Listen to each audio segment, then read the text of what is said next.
છે અને તમે બહુ ગંભીર ગુનામાં સંડોવાયેલા છો, કે તમને એમ કહેવામાં આવે કે તમારા અકાઉન્ટની અંદર 2 કરોડ રૂપિયાની 5 કરોડ રૂપિયાની ખોટી એન્ટ્રી થઈ ગઈ છે અને આ એન્ટ્રી ક્યાંથી આવી એ એક્સપ્લેન કરો, નહીં તો અમે તમારા પૈસા સીઝ કરી લેશું, કે અમે તમને અરેસ્ટ કરી લેશું, કે આવી બધી બીક આપવામાં આવે.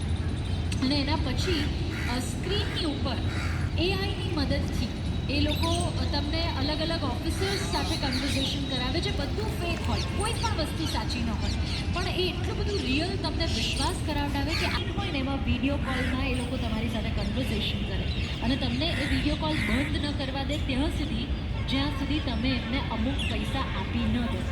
આને કહેવાય ડિજિટલ અરેસ્ટ. પણ આપણે એ વસ્તુ સમજવાની બહુ જ જરૂર છે કે ડિજિટલ અરેસ્ટ જેવી કોઈ જ પ્રક્રિયાને કાયદામાં કોઈ સ્થાન હોતું નથી. પોલીસ ક્યારે પણ કોઈ પ્રક્રિયામાં વિડીયો કોલ કે વોટ્સએપ કોલ કરીને કોઈની ધરપકડ કરતી નથી.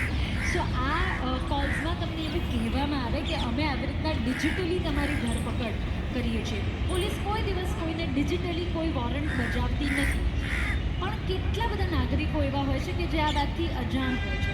એટલે જે સ્કેમર્સ હોય, લોકો શું કરે કે આપણી ડિજિટલ પ્રોફાઇલ જે બનાવી હોય એ ડિજિટલ પ્રોફાઇલ્સની રેકી કરે, એમાંથી એ એમના ટાર્ગેટ પસંદ કરે. એવી વ્યક્તિઓને ચોક્કસપણે એ લોકો પસંદ કરે કે જે એમને એવું લાગે કે થોડા મોટી ઉંમરના છે, થોડો સોફ્ટ ટાર્ગેટ છે અને ડિજિટલી બહુ બધી વસ્તુઓમાં ખબર નહીં પડતી હોય, આ થોડા ઇઝી ટુ સ્કેડ છે. ઘણી બધી વખત એમ પણ બને કે તમને ચાલુ કોલમાં સામેની સ્ક્રીન પર તમારા પોતાના કોઈ ફેમિલી મેમ્બર દેખાય, પણ એ વાત પર વિશ્વાસ નહીં